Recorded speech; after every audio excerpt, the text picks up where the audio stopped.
Hi hello friends. இன்னைக்கு நாம 2026ல ரொம்பவே ரீசெண்டா தமிழ்ல அனுபமா பரமேஸ்வரன் நடிப்புல வெளியாயிருக்கிற லாக்டவுன் படத்தோட ஃபுல் மூவி எக்ஸ்பிளனேஷன் தான் பார்க்க போறோம்.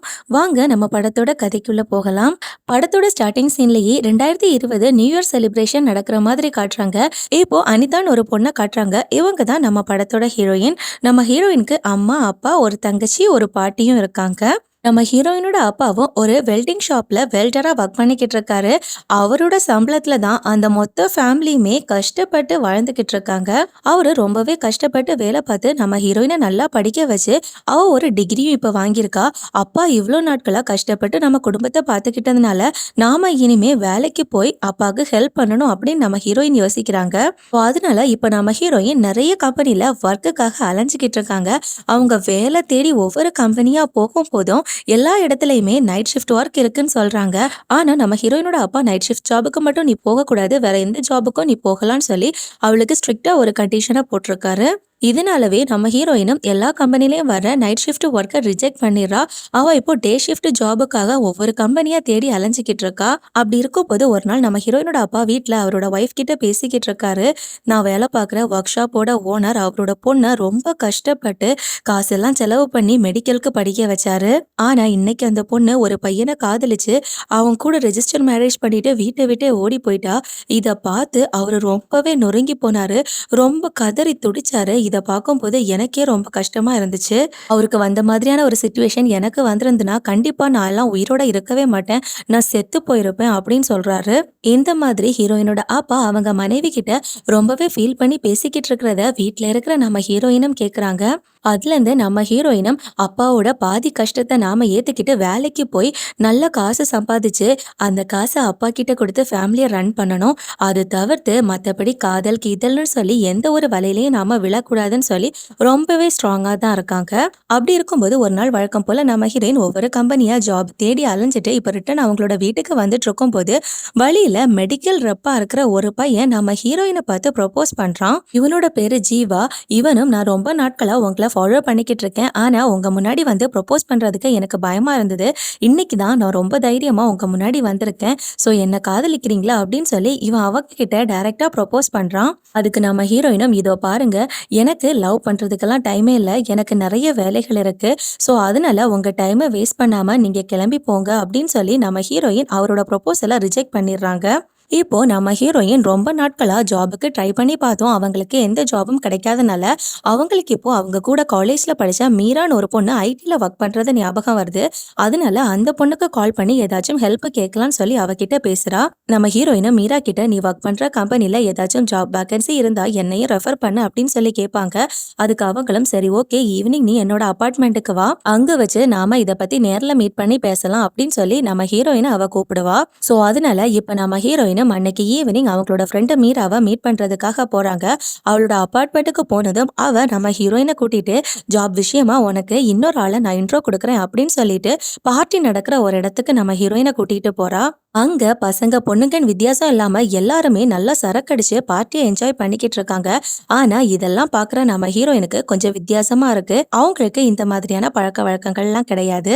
இப்போ அங்க அந்த பார்ட்டி நடக்கிற இடத்துல இந்த மீராவோட கம்பெனி ஹெச்ஆர் ஆன பிரதீப்னு ஒருத்தர் இருக்காரு. அவரை இப்போ நம்ம ஹீரோயின் கிட்ட இன்ட்ரோ கொடுக்குறா. இவ ரொம்ப நாட்களா ஜாபுக்காக தேடிக்கிட்டு இருக்கா. நைட் ஷிஃப்ட் ஜாப் எல்லாம் அவளுக்கு வேணாமா, டே ஷிஃப்ட் ஜாப் மட்டும்தான் தேவைப்படுது. ஸோ அதனால நம்ம கம்பெனில ஏதாச்சும் ஜாப் இருந்துன்னா இவளை ரெஃபர் பண்ணி விடுங்க அப்படின்னு சொல்லி இந்த மீரா நம்ம ஹீரோயினுக்காக அந்த ஹெச்ஆர் பிரதீப் கிட்ட பேசுறாங்க. அப்ப அவரும் கண்டிப்பா ஏதாச்சும் ஓப்பனிங்ஸ் வந்துன்னா உன்னை நான் கூப்பிடுறேன் அப்படின்னு சொல்லுவாரு. ஸோ இப்போ அதுக்கப்புறமா இந்த மீராவும் நம்ம ஹீரோயினை அந்த பார்ட்டியை என்ஜாய் பண்றதுக்காக கூப்பிடுவாங்க. அதுக்கு நம்ம ஹீரோயினும் இல்ல, ஆல்ரெடி ரொம்ப லேட் ஆயிடுச்சு, என்னோட அம்மா வீட்டுல தேடிக்கிட்டு இருப்பாங்க, நான் போகலைன்னா கண்டிப்பா பிரச்சனையாகும், அதனால நீங்க பார்ட்டியை நல்லா என்ஜாய் பண்ணுங்க, நான் பார்ட்டிகள்லாம் கிடையாது, நான் வீட்டுக்கு போயிட்டு வரேன் அப்படின்னு சொல்லிட்டு அங்கிருந்து கிளம்புறதுக்காக ரெடி ஆவாங்க. அந்த நேரத்துல கரெக்டா நம்ம ஹீரோயினோட க்ளோஸ் ஃப்ரெண்டான ஸ்வப்னா நம்ம ஹீரோக்கு கால் பண்ணி வேலை விஷயமா பேசுறதா போனல என்ன ஆச்சு அப்படின்னு சொல்லி விசாரிப்பாங்க. இப்போ நம்ம ஹீரோயினும் இப்போதான் ஹெச்ஆரா மீட் பண்ணேன், அவர் ஏதாச்சும் வேகன்சி வந்தா கூப்பிடுறேன்னு சொல்லியிருக்காரு. இப்ப எல்லாருமே வீக்கெண்ட் பார்ட்டியை என்ஜாய் பண்ணிக்கிட்டு இருக்காங்க. இங்க எல்லாருமே ஒண்ணு சேர்ந்து நல்ல சரக்கடிச்சு பார்ட்டியை என்ஜாய் பண்றாங்க. அதனால நான் கிளம்ப போறேன் அப்படின்னு சொல்லுவா.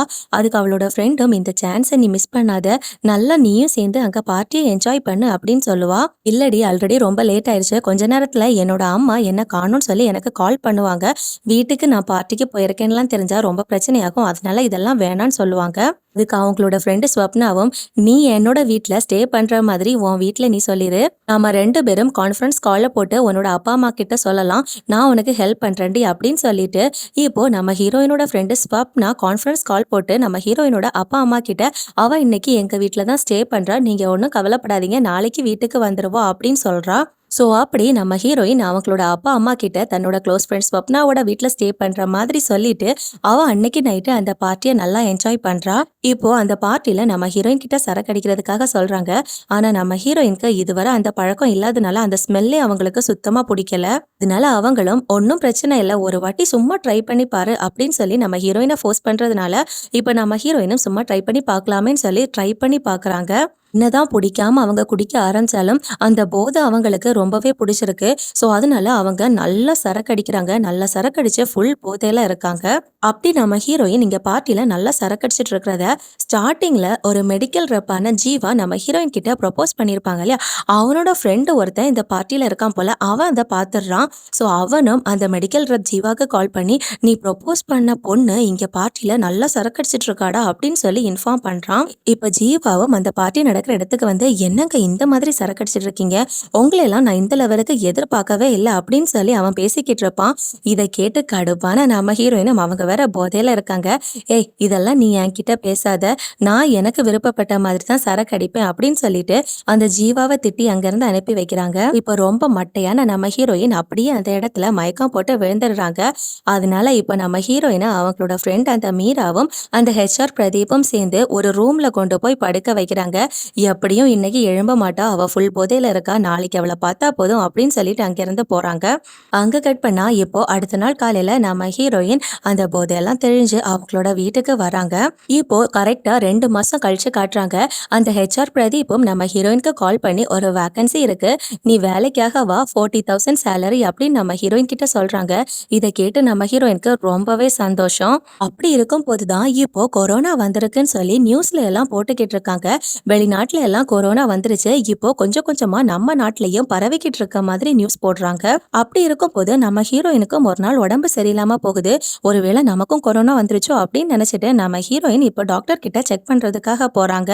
டாக்டரும் நம்ம ஹீரோயின் சொல்ற சிம்டம்ஸ் எல்லாத்தையுமே கேட்டுட்டு அவங்களுக்கு பீரியட்ஸ் எல்லாம் ரெகுலரா வருதா அப்படின்னு கேக்குறாங்க. அவங்களும் அதை பத்தி எல்லாம் சொல்றாங்க. ஆனா எதுக்காக இந்த டாக்டர் பீரியட்ஸ் விஷயத்த பத்தி எல்லாம் கேக்குறாங்கன்னு சொல்லி அவங்களுக்கு எதுவுமே புரியல. அந்த நேரத்துல டாக்டரும், இதோ பாருமா, நீ சொன்ன சிம்டம்ஸ் எல்லாம் வச்சு பார்க்கும்போது நீங்க பிரெக்னெண்டா இருக்கிற மாதிரி தெரியுது, அதனால ஒரு பிரெக்னன்சி டெஸ்ட் எடுத்துடலாம் அப்படின்னு சொல்லுவாங்க. இதை கேட்ட நம்ம ஹீரோயினுக்கு பயங்கரமா ஷாக் ஆகுது. இது வரைக்கும் யார் கூடயும் பிசிக்கல் ரிலேஷன்ஷிப்ல நாம இருந்தது கிடையாது, ஆனா பிரெக்னன்சி சிம்டம்ஸா இருக்கு, சோ டெஸ்ட் எடுக்கணும் டாக்டர் சொல்றாருன்னு சொல்லி நம்ம ஹீரோயின் ரொம்பவே கன்ஃபியூஷன்ல இருக்காங்க. அதனால பயந்து போய் டாக்டர் கிட்ட கூட சொல்லாம அங்கிருந்து கிளம்பி போறாங்க. இருந்தாலும் அவங்களுக்குள்ள டாக்டர் சொன்ன விஷயம் உறுத்திக்கிட்டே இருக்கு. அதனால சரி நாம எதுக்கும் டெஸ்ட் எடுத்து பார்க்கலாம்னு சொல்லி மெடிக்கல்ல போய் கிட்டு வாங்கி இப்போ இவங்க பிரெக்னன்சி டெஸ்ட் எடுத்து பாக்குறாங்க. பார்த்தா 2 கோடு வருது, பிரெக்னன்சி பாசிட்டிவ். அவ்வளவுதான், நம்ம ஹீரோயினுக்கு என்ன பண்றதுன்னே தெரியல. சரி எதுக்கும் டாக்டர் கிட்ட போய் ஸ்கேன் ஏதாவது எடுத்து நம்ம ஒரு வாட்டி கூட செக் பண்ணி பார்க்கலாம் அப்படின்னு நினைச்சிட்டு இவங்க இப்ப திரும்ப அதே டாக்டர் கிட்ட செக் பண்றதுக்காக போறாங்க. இப்ப டாக்டரும் ஸ்கேன் எல்லாம் எடுத்துட்டு செக் பண்ணி பார்த்துட்டு நம்ம ஹீரோயின் கிட்ட, கன்கிராச்சுலேஷன்ஸ்மா, நீங்க 10 வீக்ஸ் பிரெக்னெண்டா இருக்கீங்க அப்படின்னு சொல்லிடுறாரு. 10 வீக்ஸ்னா கிட்டத்தட்ட அவ பிரெக்னென்ட் ஆகி 2 மந்த்ஸ் ஆயிருக்கு. இப்ப அவளுக்கு சுத்தமா என்ன நடக்குதுன்னே தெரியல. கண்டிப்பா இந்த தப்பு அந்த பார்ட்டி நடந்த அன்னைக்குதான் நடந்திருக்கணும். ஆனா இவ ஃபுல்லா போதையில இருந்ததுனால இவள அந்த மாதிரி தப்பு பண்ணது யாருன்னு சொல்லி இவளுக்கு எந்த ஒரு கெஸ்ஸுமே இல்ல. இதனால ரொம்பவே கதறி அழுறா. கண்டிப்பா இந்த விஷயம் நம்ம ஹீரோயினோட பேரண்ட்ஸுக்கு தெரிஞ்சா அவங்க சூசைட் பண்ணி இறந்து போயிருவாங்க. இது நம்ம ஹீரோயினுக்கு நல்லாவே தெரியும். அதனால என்ன பண்றதுன்னு தெரியாம இப்ப நம்ம ஹீரோயின் அதே டாக்டர் கிட்ட போயிட்டு, டாக்டர் எனக்கு அபார்ட் பண்ணுங்க அப்படின்னு சொல்லுவாங்க. அதுக்கு அவங்களும் அபார்ட் பண்றது இல்லீகல், அதெல்லாம் எங்களால பண்ண முடியாது அப்படின்னு சொல்லி அபார்ட் பண்ண மாட்டாங்க. இருந்தாலும் நம்ம ஹீரோயின் விடாம டாக்டரோட காலில் விழுந்து கதறி அழுது எனக்கு அபார்ட் பண்ணுங்கன்னு கெஞ்சுவாங்க. ஆனா டாக்டரும் அதெல்லாம் வாய்ப்பு இல்லாம அதெல்லாம் பண்ணவே கூடாதுன்னு சொல்லி நம்ம ஹீரோயினை ரிஜெக்ட் பண்ணிடுவாங்க. இப்போ ஹாஸ்பிட்டல்லேருந்து வெளியே வந்த நம்ம ஹீரோயினும் அவங்களோட க்ளோஸ் ஃப்ரெண்ட் ஸ்வப்னாக்கு கால் பண்ணி, ஏய் இந்த மாதிரி ஆயிடுச்சுடி, என்ன பண்ணுறதுன்னு எனக்கு தெரியல, என்னை யார் இந்த மாதிரி பண்ணான்னு எனக்கு எந்த ஐடியாவும் இல்லை. இந்த விஷயம் என்னோட பேரண்ட்ஸுக்கு தெரிஞ்சா கண்டிப்பாக அவங்க சூசைட் பண்ணி இறந்து போவாங்கடி, அதனால வீட்டுக்கு தெரியாமல் இந்த விஷயத்த எப்படியாவது நாம அழிச்சாகணும் அப்படின்னு சொல்லி அவங்களோட ஃப்ரெண்டு கிட்ட இப்போ நம்ம ஹீரோயின் ஹெல்ப் கேட்பாங்க. அதுக்கு ஸ்வப்னாவும், ஒன்றும் கவலைப்படாத, 2 months தானே ஆயிருக்கு, நாம மெடிக்கல் ஷாப்பில் போய் ஏதாச்சும் டேப்லெட் வாங்கி போட்டு அபார்ட் பண்ணலாம் அப்படின்னு சொல்லிட்டு இப்போ அவங்க நம்ம ஹீரோயினை கூட்டிட்டு பக்கத்தில் இருக்க மெடிக்கல் ஷாப்புக்கு அபார்ஷன் டேப்லெட் வாங்குறதுக்காக போயிருக்காங்க. ஆனால் அந்த மெடிக்கல் ஷாப்பில் இருக்கிறவரை அபார்ஷன் டேப்லெட்லாம் தர முடியாது, அதெல்லாம் இல்லீகல்னு சொல்லி இவங்களுக்கு டேப்லெட் கொடுக்க மாட்டாங்க. இப்போ அடுத்த நாள் காலையில் டிவி நியூஸ் எல்லாத்துலேயுமே நம்ம நாட்டில் கொரோனா பாதிப்பு அதிகமாக இருக்கிறதுனால 21 days லாக்டவுன் அனௌன்ஸ் பண்ணியிருக்காங்க. இது ஃப்ளாஷ் நியூஸாக ஓடிக்கிட்டு இருக்கு. இதை பார்த்து நம்ம ஹீரோயினுக்கு இன்னும் ஷாக் ஆகுது. அவ்வளோதான், ஆல்ரெடி 2 மாதம் ஆயிடுச்சு, இன்னும் 21 daysனா கண்டிப்பாக 3 மாதம் ஆயிரும். அதுக்கப்புறம் என்ன பண்ணுறது, எப்படி கலைக்கிறதுன்னு அவளுக்கு எதுவுமே தெரியல. இப்போ மொத்தமாக லாக்டவுன் போட்டுட்டாங்க, வெளியே போய் இவங்களோட கருவை கலைக்கவும் முடியாது, வீட்டிலேயே முடங்கி கிடக்குறாங்க. அதே மாதிரி ப்ரெக்னன்சி டைமில் வர வாந்தி மயக்கம் வேற இவங்களுக்கு வந்துக்கிட்டு இருக்கு. அதையும் வீட்டுக்கு தெரியாமல் நம்ம ஹீரோயின் சமாளிக்கிறாங்க. அதுக்கப்புறமா யூடியூப், கூகுள்னு ப்ரெக்னன்சியை கலைக்கிறது சம்மந்தமா என்னென்ன இருக்கோ அது எல்லாத்தையுமே பார்த்து எது எது சாப்பிட்டா கரு கலையுமோ அது எல்லாத்தையுமே இவங்க சாப்பிட்டு பார்க்குறாங்க.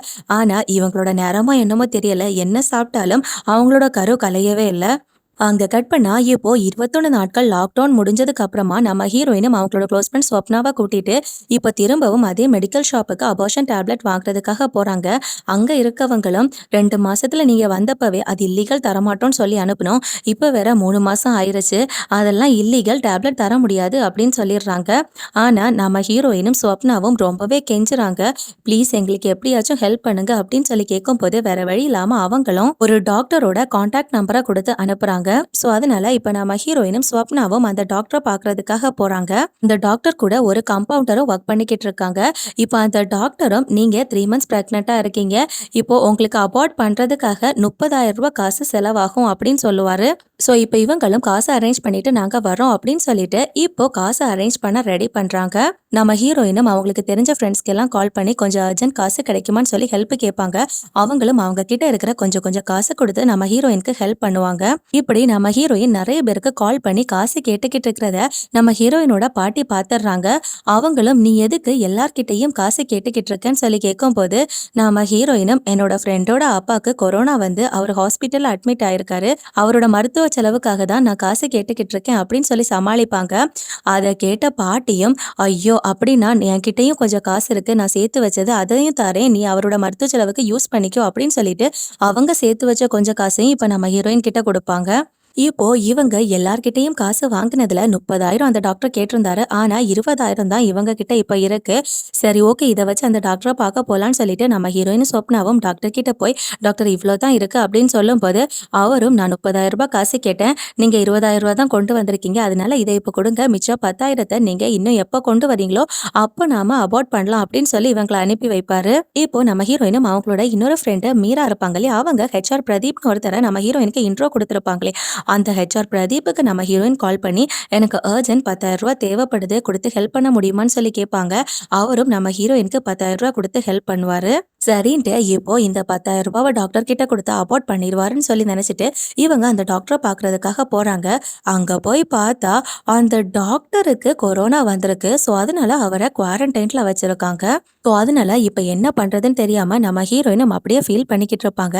அந்த நேரத்துல அங்க அந்த டாக்டர் கூட ஒர்க் பண்ணிக்கிட்டு இருந்த அந்த கம்பவுண்டர் வருவான். இந்த கம்பவுண்டர் கிட்ட டாக்டர் எப்போ சரியாகி திரும்ப வருவாரு அப்படின்னு சொல்லி கேட்கும்போது அவர் இன்னும் கொஞ்சம் நாட்களுக்கு வர மாதிரி தெரியல அப்படின்னு இவர் சொல்லுவாரு. இப்போ நம்ம ஹீரோயினும், நீங்களாச்சும் ஏதாச்சும் ஹெல்ப் பண்ண முடியுமா அப்படின்னு சொல்லி கேட்கும்போது, அதெல்லாம் ஒன்றும் பிரச்சனை இல்லைம்மா, 4 டேப்லெட்டை போட்டால் கரு கலைஞ்சிரும், மிச்சம் இருக்க காசு 10,000 என்கிட்ட கொடுங்க, நான் உங்களுக்கு அந்த டேப்லெட்டை வாங்கிட்டு வரேன் அப்படின்னு சொல்றாரு. ஸோ அதனால நம்ம ஹீரோயினும் வேற வழி இல்லை, இவன் தான் கடைசி ஆப்ஷன். ஸோ அதனால அவங்க இப்போ கொண்டு வந்த 10,000 ரூபாவை அந்த கம்பவுண்டர் கிட்ட கொடுக்குறாங்க. இப்போ அந்த கம்பவுண்டரும், நாளைக்கு காலையில் என்னோட ஏரியாவுக்கு வந்து என் பேரை சொல்லி கேளுங்க, அவங்க என்னோட அட்ரஸை கொடுப்பாங்க அப்படின்னு சொல்லிட்டு அங்கேருந்து போறாரு. ஸோ அதே மாதிரி இப்ப நம்ம ஹீரோயினும் அடுத்த நாள் அவன் சொன்ன ஏரியாவுக்கு போய் அவனோட அட்ரஸை கேட்டு விசாரிக்கிறாங்க. ஆனா அங்க இருக்கவங்களும் அப்படி ஒருத்தன் இந்த ஏரியாலேயே கிடையாது அப்படின்னு சொல்றாங்க. அவ்வளவுதான், அந்த கம்பவுண்டர் நம்ம ஹீரோயினை ஏமாத்தி தான் அந்த 10,000 காசை வாங்கிட்டு போயிருக்கான். இப்போ நம்ம ஹீரோயினுக்கு எந்த ஆப்ஷனுமே இல்ல. ஒரு பக்கம் 20,000 கொடுத்து அந்த டாக்டர் கொரோனால அட்மிட் ஆயிருக்காரு. இன்னொரு பக்கம் இந்த காம்பவுண்டர் இவங்களை ஏமாத்திட்டு போயிட்டாங்க. இதனால நம்ம ஹீரோயினும் என்ன பண்றதுன்னே தெரியாம ரொம்பவே ஃபீல் பண்ணிக்கிட்டு இருக்காங்க. இப்படி நம்ம ஹீரோயின் ஒருவித பதட்டத்திலேயே டென்ஷன்ல இருக்கிறதும், எப்பவுமே மொபைலை எடுத்து அது இதுன்னு நோண்டி பார்த்துக்கிட்டு இருக்கிறதையும், இந்த லாக்டவுன் நேரத்துல கூட அப்பப்ப வெளியே போயிட்டு வரதையும் பார்த்து நம்ம ஹீரோயினோட அம்மாக்கு இப்ப நம்ம ஹீரோயின் மேல சந்தேகம் வருது. யாராச்சும் பையனை இவ லவ் பண்றாளோ அப்படின்னு சொல்லி. அதனால இப்ப நம்ம ஹீரோயினோட அம்மாவும் ஹீரோயின் கிட்ட வந்து உண்மையா சொல்லுடி, யாரையாச்சும் லவ் பண்றியா அப்படின்னு சொல்லி நம்ம ஹீரோயின் கிட்ட கேட்கும் போது, ஆல்ரெடி அவங்களோட கருவை கலைக்க முடியலன்னு சொல்லி கடுப்புல இருக்கிற நம்ம ஹீரோயினும் அவங்க அம்மா இந்த மாதிரி கேட்டதும் இன்னும் டென்ஷன் ஆகி அவங்க அம்மா கிட்ட கத்த ஆரம்பிக்கிறாங்க. இப்படி இவங்க 2 பேருக்குள்ள இப்ப பெரிய பிரச்சனை ஆகுது. அந்த நேரத்துல வீட்டுல இருக்க பாட்டி, அவ தங்கச்சின்னு சொல்லி எல்லாருமே வந்து அவங்க 2 பேரையுமே சமாதானப்படுத்துறாங்க. அந்த நேரத்துல நம்ம ஹீரோயினோட ஃப்ரெண்டு ஸ்வப்னாவும் இப்ப நம்ம ஹீரோயினுக்கு கால் பண்ணி, நாம கருவை கலைக்கிறதுக்காக ஒரு டாக்டர் கிட்ட 20,000 கொடுத்தோம் இல்லையா, அந்த ஆளு கோவிட்ல இறந்து போயிட்டாரு அப்படின்னு சொல்றாங்க. இதை கேட்ட நம்ம ஹீரோயினுக்கு பயங்கரமா ஷாக் ஆகுது. இதுக்கு மேல நமக்கு எந்த ஆப்ஷனுமே கிடையாது, தற்கொலை தான் தீர்வு அப்படின்னு நினைச்சிட்டு இப்ப நம்ம ஹீரோயின் சூசைட் பண்றதுக்காக ட்ரை பண்ணுவாங்க. ஆனா நல்ல வேளையா நம்ம ஹீரோயினோட தங்கச்சி அந்த பக்கம் வந்து நம்ம ஹீரோயின் பண்றத பார்த்துட்டு அவங்கள காப்பாத்திடுவாங்க. நம்ம ஹீரோயினுக்கு அவங்க அம்மா கூட பிரச்சனை நடந்ததுனால தான் நம்ம ஹீரோயின் இந்த சூசைட் அட்டெம்ப்டை ட்ரை பண்ணியிருக்காங்கன்னு சொல்லி வீட்டில் உள்ளவங்க எல்லாம் நினைச்சுக்கிறாங்க. இப்போ நம்ம ஹீரோயின் சூசைட் அட்டம் ட்ரை பண்ணது அவளோட ஃப்ரெண்டு ஸ்வப்னாக்கு தெரிய வந்து அவளும் இப்போ நம்ம ஹீரோயினை திட்டுறா. சூசைட் அட்டம் பண்ணா எல்லாம் சரியாயிருமா? சூசைட் பண்ணா மட்டும் உன் வீட்டில் இருக்கவங்களுக்கு நீ பிரெக்னெண்டா இருக்கிறது தெரியாதுன்னு நினைக்கிறியா? நீ சூசைட் பண்ணதுக்கப்புறம் போஸ்ட்மார்ட்டம் பண்ணும்போது அந்த ரிப்போர்ட்ல நீ பிரெக்னெண்டா இருக்கன்னு வரும். அப்போ உன்னோட வீட்டில் இருக்கவங்களுக்கு எல்லாம் தெரியும். அப்போ அவங்களோட சுச்சுவேஷன் எப்படி இருக்கும்னு நீ கொஞ்சம் நினைச்சு பாரு அப்படின்னு சொல்லி நம்ம ஹீரோயின் கிட்ட அவ கொஞ்சம் அட்வைஸ் பண்றா. இப்போ நம்ம ஹீரோயினுக்கு 5 மாசம் ஆயிருச்சு. அதனால இப்ப திரும்பவும் நம்ம ஹீரோயினும் அவங்களோட ஃப்ரெண்டு ஸ்வப்னாவும் அதே மெடிக்கல் ஷாப்ல இருக்கவங்க கிட்ட வந்து ஹெல்ப் கேக்குறாங்க. நம்ம ஹீரோயினை பார்த்து பரிதாபப்பட்ட அவங்களும், எனக்கு தெரிஞ்ச ஒரு மெடிக்கல் ரெப் இருக்காரு, அவர் உங்களுக்கு ஹெல்ப் பண்ணுவாருன்னு சொல்லி அவரோட கான்டாக்ட் நம்பரை நம்ம ஹீரோயின் கிட்ட கொடுத்து அனுப்புறாங்க. ஸோ இப்போ நம்ம ஹீரோயினும் அந்த மெடிக்கல் ரெப்பை கான்டாக்ட் பண்றதுக்காக போறாங்க. அவன் யாருன்னா வேற யாரும் இல்லை, நம்ம ஹீரோயினா ஸ்டார்டிங்ல ப்ரொபோஸ் பண்ண அந்த மெடிக்கல் ரெப் ஜீவா தான். அவனை பார்த்த நம்ம ஹீரோயினும், ஐயோ இவனுக்கு இந்த விஷயம் தெரிஞ்சிருச்சுன்னா பெரிய பிரச்சனையாகும், அதனால நான் அவன் கிட்ட போகல அப்படின்னு சொல்லுவாங்க. ஸோ அதனால நம்ம ஹீரோயினுக்கு ஹெல்ப் பண்றதுக்காக இப்ப ஸ்வப்னா தான் அந்த ஜீவா கிட்ட பேசுறதுக்காக போயிருக்காங்க. அவனும் கருவை கலைக்கிறதுக்காக டாக்டர் 50,000 மேல காசை கேட்பாரு, அது உங்களால அரேஞ்ச் பண்ண முடியுமான்னு கேட்கும்போது ஸ்வப்னாவும் அதெல்லாம் அரேஞ்ச் பண்ணி கொண்டு வந்துடலாம் அப்படின்னு சொல்றாங்க. ஸோ இப்போ காசை அரேஞ்ச் பண்றதுக்காக நம்ம ஹீரோயின் அவங்க வீட்டுல இருந்த அவங்க அம்மாவோட நகையை எடுத்து யாருக்கும் தெரியாம இப்ப விற்கிறாங்க. அப்படி நம்ம ஹீரோயின் அடகு கடையில அந்த நகையை விற்கிறத அவங்களோட வீட்டு பக்கத்துல இருக்கிறவரு பாக்குறாரு. ஆனா அவரு பாக்குறத நம்ம ஹீரோயின் கவனிக்கல. இப்ப இவங்களும் அந்த 50,000 காசை எடுத்துட்டு வந்து அந்த மெடிக்கல் ரெப்பான ஜீவா சொன்ன அந்த டாக்டரை மீட் பண்றதுக்காக போறாங்க. இப்ப அந்த டாக்டர் கிட்ட காசை கொடுத்துட்டு நம்ம ஹீரோயினும் 5 மாசம் சொல்றதுக்கு பதிலா 3 மாசம் சொல்லி பொய்ய சொல்லிடுறாங்க. 5 மாசம் சொன்னா கலைக்க மாட்டாங்க அப்படின்னு பயந்து போய் இவங்க 3 மாசம் சொல்லுவாங்க. ஆனா டாக்டரும் சந்தேகப்பட்டு ஸ்கேன் எடுத்து பார்க்கும் போது இவங்களுக்கு 5 மந்த்ஸ் ஆகுதுன்னு சொல்லி ஸ்கேன்ல காட்டுது. அதனால அந்த டாக்டரும் ஸ்கேன் எடுத்ததுக்கான காசை மட்டும் வாங்கிட்டு 5 மாசம் எல்லாம் ரொம்ப ரிஸ்க், அதெல்லாம் பண்ண முடியாது அப்படின்னு சொல்லுவாரு. அதனால நம்ம ஹீரோயினும் அந்த டாக்டரோட காலை பிடிச்சி கெஞ்சி, என்னோட வீட்டுக்கு தெரிஞ்சா பிரச்சனை ஆகும், அதனால எப்படியாவது அவாய்ட் பண்றதுக்கு ஹெல்ப் பண்ணுங்க டாக்டர் அப்படின்னு சொல்லி கதறி அழுவாங்க. டாக்டரும் நம்ம ஹீரோயின் கெஞ்சுறதுனால நம்ம ஹீரோயின் மேல பரிதாபப்பட்டுட்டு சரி நான் பண்றேன் அப்படின்னு அதுக்கு ஒத்துக்கிறாரு. அதே சமயம் அந்த பக்கம் நம்ம ஹீரோயினோட வீட்டுல நம்ம ஹீரோயின் நகையை எடுத்துட்டு போய் வித்ததை பக்கத்து வீட்டுக்காரர் பாத்துருப்பார் இல்லையா, அதை நம்ம ஹீரோயினோட வீட்டுல போட்டு கொடுத்துட்டாங்க. ஸோ அதனால இப்போ அவங்களும் பயந்து போய் நம்ம ஹீரோயினுக்கு கண்டினியூஸா கால் பண்ணிக்கிட்டே இருக்காங்க. நம்ம ஹீரோயின் யாரையோ லவ் பண்றா, அவங்க கூட ஓடி போறதுக்காக தான் இவன் அந்த நகையை விட்டு காசை எடுத்திருப்பா அப்படின்னு சொல்லி இவங்க வீட்டுல பதறி போயிருக்காங்க. நம்ம ஹீரோயினுக்கு அவங்க கண்டினியூஸா கால் பண்ண போது நம்ம ஹீரோயினால கால் அட்டன் பண்ண முடியல. ஏன்னா அவங்க இங்க டாக்டர் கிட்ட இந்த ப்ரொசீஜர் பத்தி எல்லாம் பேசிக்கிட்டு இருக்காங்க. இப்ப இந்த பக்கம் டாக்டரும் நம்ம ஹீரோயினோட வயிற்றுல இருக்க கருவை கலைக்கிறதுக்கான ப்ரொசீஜர்ஸ் எல்லாத்தையுமே ஸ்டார்ட் பண்றாரு. ஒரு டேப்லெட்டை இன்ஜெக்ட் பண்ணி உங்களுக்கு பெயின் வரும் அப்படின்னு அப்படின்னு சொல்லி நம்ம ஹீரோயினை வெயிட் பண்ண சொல்றாங்க. ஆக்சுவலா லேபர் ப்ராசஸ் எப்படி இருக்குமோ அதே மாதிரி தான் அவர் இப்போ கரு கலைக்கிற ப்ராசஸும் பண்ணிக்கிட்டு இருக்காரு. இப்போ கொஞ்ச நேரம் கழிச்சு நம்ம ஹீரோயினுக்கு பெயின் நல்லா வர ஆரம்பிக்குது. அப்படி பெயின் வந்ததும் அவங்க எப்படி டெலிவரி ப்ராசஸ் நடக்குமோ அதே மாதிரி நம்ம ஹீரோயினை புஷ் பண்ணி அந்த 5 மாச கரு வெளியே வந்து இப்ப டாக்டரும் கிளியர் பண்ணி அவங்கள நல்லபடியா அபார்ட் பண்ணிடுறாங்க. ஒரு வழியா ரொம்ப நாட்களா இவங்க அலைஞ்சுக்கிட்டு இருந்த வேலை முடிஞ்சிருச்சு. நம்ம ஹீரோயினுக்கு சேஃபா அபார்ட் பண்ணிட்டாங்க. இப்போ இந்த ப்ராசஸ் எல்லாம் முடிஞ்சதுக்கு அப்புறமா ஸ்வப்னா நம்ம ஹீரோயினை அவளோட வீட்டுக்கு கூட்டிட்டு போறதுக்காக அப்படியே தெருவுல நடந்து போய்கிட்டு இருக்காங்க. அந்த நேரத்துல நம்ம ஹீரோயின் ஒரு இடத்துல உட்காந்து பயங்கரமா கதறி அழுறாங்க. ஸ்வப்னாவும் அதான் எல்லாம் முடிஞ்சிருச்சு இல்லையா, அப்புறம் எதுக்காக இப்போ உட்காந்து கதறி கதறி அழுதுகிட்டு இருக்க அப்படின்னு சொல்லி கேட்கும்போது இப்பதான் நம்ம ஹீரோயின் ஒரு விஷயத்த சொல்றாங்க. நம்ம ஹீரோயின் அந்த டாக்டர் கிட்ட பேசும்போது அவர் 5 மந்த்ஸ் கருவா இருக்கனால கலைக்க முடியாது அப்படின்னு சொல்லியிருப்பாரு. ஸோ அதனால நம்ம ஹீரோயினும் என்னோட கருவை எப்படியாவது கலைச்சிருங்க, என் வீட்டில் தெரிஞ்ச பிரச்சனையாகும்னு சொல்லி அவரோட காலில் விழுந்து கெஞ்சி இருப்பாங்க பாத்தீங்களா. அந்த நேரத்துல இந்த டாக்டர் நம்ம ஹீரோயின் கிட்ட நீ என் கூட கொஞ்சம் அட்ஜஸ்ட்மெண்ட் பண்ணனா நான் உன்னோட கருவை கலைக்கு ட்ரீட்மெண்ட் பண்றேன் அப்படின்னு சொல்லியிருப்பாரு. இதை கேட்ட நம்ம ஹீரோயினுக்கு பயங்கரமா ஷாக் ஆகுது. இப்போ நம்ம ஹீரோயினும் அவங்களோட பேரண்ட்ஸை நினைச்சு பார்த்துட்டு வேற வழி இல்லை இதுதான் கடைசி ஆப்ஷன் சொல்லி அவங்க வேண்டா வெறுப்பா விருப்பமே இல்லாம அவங்க கூட ஒண்ணா இருக்காங்க. அதை நினைச்சுதான் நம்ம ஹீரோயின் இப்போ இங்க கதறி அழுதுகிட்டு இருக்காங்க. அதை இவங்க அவங்களோட ஃப்ரெண்ட் கிட்ட சொன்னதும் சொப்னாவும் ரொம்பவே கடுப்பாயிட்டு அவன் எல்லாம் ஒரு டாக்டரா, அவன்லாம் ஒரு மனுஷனே கிடையாது, அவனை நான் செருப்பால் அடிக்க போறேன் அப்படின்னு சொல்லிட்டு அவங்க செருப்பு எடுத்துட்டு அந்த டாக்டரை அடிக்கிறதுக்காக ஓடுவாங்க. இந்த பக்கம் இந்த டாக்டரை பார்த்தீங்கன்னா அவன் அந்த மெடிக்கல் ரெப்பான ஜீவாக்கு கால் பண்ணி ஏய் நீ அனுப்புன பொண்ணு ரொம்ப சூப்பரா இருந்தா, நான் ரொம்ப என்ஜாய் பண்ணேன், இந்த மாதிரி ஏதாச்சும் பொண்ணுங்க இருந்தா இன்னும் எனக்கு அனுப்பி வை அப்படின்னு சொல்லி பேசிக்கிட்டு இருக்கான். ஆக்சுவலா இவன் டாக்டரே கிடையாது, இவனும் ஒரு காம்பவுண்டர் தான். இவன் அவனுக்கு கிடைச்ச வாய்ப்பை யூஸ் பண்ணி நம்ம ஹீரோயினை கெடுத்திருக்கான். ஆனா இந்த பக்கம் நம்ம ஹீரோயின் இங்க பயங்கரமா கதறி அழுதுகிட்டு இருப்பாங்க. அந்த நேரத்துல அவங்க வீட்டுல இருந்து ஃபோன் கால் வரும். அதனால இனிமே வேற வழியில வீட்டுக்கு போயாகணும்னு சொல்லிட்டு அப்படியே சோகமா எந்திரிச்சு அவங்களோட வீட்டு பக்கமா நடந்து போய்கிட்டு இருப்பாங்க. நம்ம ஹீரோயினை பொறுத்த வரைக்கும் அவங்களோட கருவுக்கு காரணமானவன் யாருன்னு கூட தெரியாது. ஆனா தெரியாத ஒருத்தனோட கருவுனால இன்னொருத்தன் கூட வேற தேவையில்லாம தப்பு பண்ண வேண்டியதா போயிருச்சு. இதனால ரொம்பவே ஃபீல் பண்ணிட்டு மனசு உடைஞ்சு போய் அப்படியே அவ வீட்டு பக்கமா நடந்து போற மாதிரி காட்டி இந்த படத்தை முடிக்கிறாங்க. இந்த படம் எப்படி இருந்துச்சுன்னு மறக்காம கமெண்ட் செக்ஷன்ல கமெண்ட் பண்ணுங்க. மேலும் வேற ஒரு இன்ட்ரெஸ்டிங்கான மூவில உங்களை சந்திக்கிறேன். Thank you, by.